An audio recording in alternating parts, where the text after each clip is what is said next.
Birateko, Nela Dimwela Congo.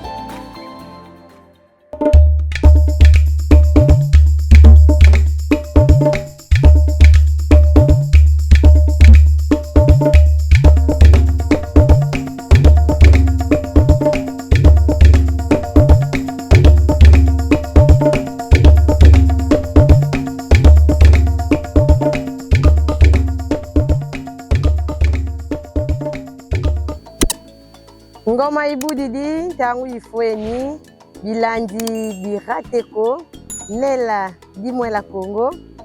tuisididi aka mumandanda meto ngoma gunu kwesi tubudila ngoma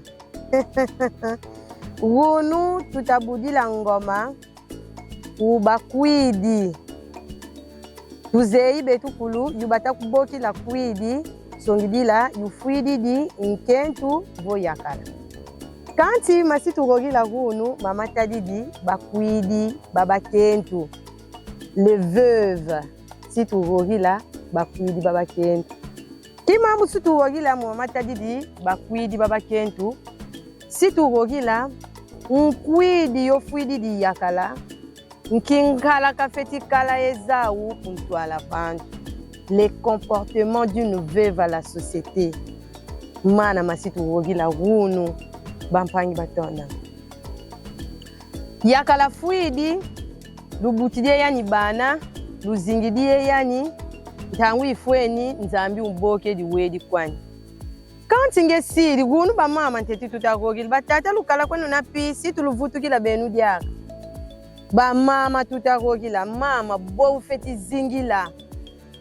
mwana nkongu kuvila kana nzila kuvutuka munzila vutuka vana mpambu vidila Diambu gunu bukwidi bugunu bontune buta soba nkala bukwidi busobedi nkwidi kalendi gogandi ngazinda mukwefuila yakala katutata kubaba bukwidi bobu nane deja mvula zodi yufuidi di yakala yutayala bukwidi bumpa kule gogandi nganda kule tuki butuki mvua tangedi aka ifeti kalampila nkaka ye mumvua tulu bafeti zaya ne kedika kibeni yo mwana nkentu obukwidi kenina tulanda misamu mietu vo ma publicité yesi tuvutuka kunina. Imaginez un portrait, mais pas n'importe lequel. Un portrait qui capte l'essence même de votre personnalité, de vos émotions, de votre histoire. À l'atelier Valorise son art, nous sublimons chaque détail de votre visage avec l'élégance intemporelle du noir et blanc. Ici, chaque ligne, chaque ombre raconte une histoire unique. Que vous soyez un passionné d'art ou simplement à la recherche de l'œuvre qui immortalisera un moment précieux, nous savons faire ressortir l'âme de chaque sujet. Nous sommes basés à Kisantu, dans le cœur du Congo central. Mais notre art traverse les frontières. L'atelier Valorise son art transforme vos moments en chefs-d'œuvre et chaque portrait en un héritage. Venez découvrir l'émotion du noir et blanc et offrez-vous l'œuvre d'art qui vous ressemble. L'atelier Valorise son art, là où chaque portrait prend vie. Matondo tuvutukisidiaga matutagogila gunu ngoma gunu itabudila kundambu bukwidi mama ngefuidi di yakala kulendi tuki butuki kunge kipiepie bukisidi bo bakwidi babungangi matutamon bukisidi bobo ni kumo kukiedi nge muntu nkwidi gununa oli udingala la bantu besi kuyufula mavimpi nge wetelema wana mwelu lupangu yakingandi abwa benu kuna mavimpi buna kabwako nge nkwidi kulendi vuati ko bufweni kibeni yutadila yakala diani lendi kale mvuatu mya kumyamyoti marobe mamodi odina di kumi ni mvindu nikini sobedi di nkaka nge nkwidi kulendi kwena mkinti mkwefuila yakala baziki di yakala lumingu lumosi kako bamboke si bangenye invitation longu lumosi tankwen kabwa kubuna dinga laleti kani ntangu ifweni nge nkwidi kulendi kwe kadi ne ukikebwele kwa kubuna ngongo kabuna nkwidi kule kwe yumana nkwidi kule gogandi nganda nkwidi kulendi kwe kinima David e bakala bankaka kumukwe fuila yakala. Kabua kubuna.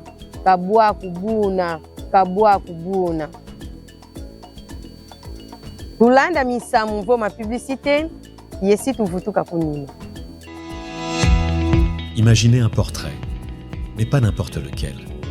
Un portrait qui capte l'essence même de votre personnalité, de vos émotions, de votre histoire. À l'atelier Valorise son art, nous sublimons chaque détail de votre visage avec l'élégance intemporelle du noir et blanc. Ici, chaque ligne, chaque ombre raconte une histoire unique. Que vous soyez un passionné d'art ou simplement à la recherche de l'œuvre qui immortalisera un moment précieux,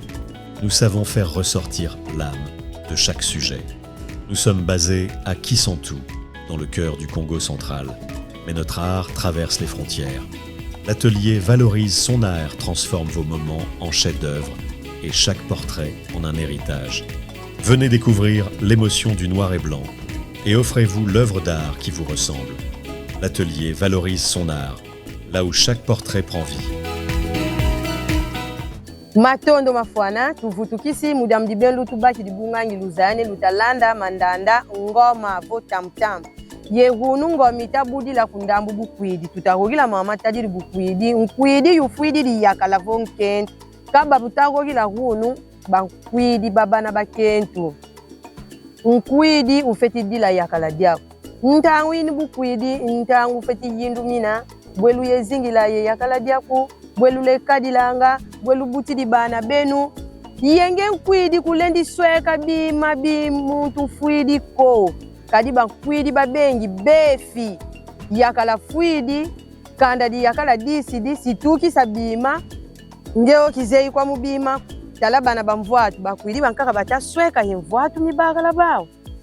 Attention pila mosi keba kayengeko nkwidi o yakala fuidi bakabima byani byakulu ozeira kasilanga mbongu bakambongu zani gana ku ma familia mani bakambongu gana ku ma familia mani ozei bana babisaluka kwesadisa songane vuidi bisaluki kingani olupangu mpika sisi votu pangu songa bina byakulu ubaba vuidi muntu awo bakwasi bazaya ngelukeli zinge yani lusidi ebana wobakugeni kamambu kwaniko wokabakugeni mpiku kamambu ukwidi yambula kusweka bima bi yakala ye yambula bulengi nge kipiepie munsuka kuna nafwala mumidi bakumweni kuna mantwani munkokile bakumweni kuna yalubelu kabuna dingalala nkwidi kule kwekai kule ngandinga zinda kumuna bilumbi na fuidi yakala ufetikala ye malesa ma ye mabatalala donc ukizinga kibeni muna kinkembeketie kingunga bantu bafeti kwisi kutesa nga mavimpi kule kweka kingade nkwidi kagoga ndinga ndako kadi bunga njibukwidi bukumi ni bontune kumindedi abu mindedi oba fuidi badi akabetu katuna mindedi ko diambudina mumandanda metu ngoma situgogila bubwingi mama tutadidi kwetu betu bane Kongo nkala zetu bwetu feti zingilanga munakati ki societe mukusane tusonga kibenu ne ingeta kibeni munu ine Kongo nginina diambudina tumweni ne tugana malongi moku bakwidi nge nkwidi takundanda nge mpangi takundanda vuidi mpangi una nkwidi landi la mambo ka uyumanaku kabutebuteku kandinga zindaku ka kukikebula kuma makiyaji mangolu nge muntu mubukwidi unina oba kubokeli munkinti nge sukwenda nkunga kauleluta oba sidi kakankunga nge telameni nkwidi kale kadila bunako bukwidi ntangu ikuyindumina luzingu loluneti nge ye yakala diaku ye kulombila kumpungu tulendo kakugana kikesa kakugana bilumbu mukusavo usansa nkangu wosidi wao. Voilà, batata bamama matoke bandumba bampangi bambankwidi nzeine tulendi betukulu nkinkala tufeti kale yawo tufuididi tuwidi betukulu bwe tufeti zingila ye bantu bo batatutala diaka bamonane kedika kibeni tadila yakala diani kabwaku ne bulengi takwe kinima David bakala bankaka bute kukikebula mpamba mvua tulungutu kutaki baki sabune kwiri unina munkinti wedi wekina buna kabwaku idila bakala betu yetulomba mpungu tulendu katugana kikesa musavu tusansa nkangu tusige wao jamudi hunu tusukini kwetu gana yesi tukutana mubilumbi takwisa situzaya ngoma tetikwe si ibudila lusala mungemba mfumu bye.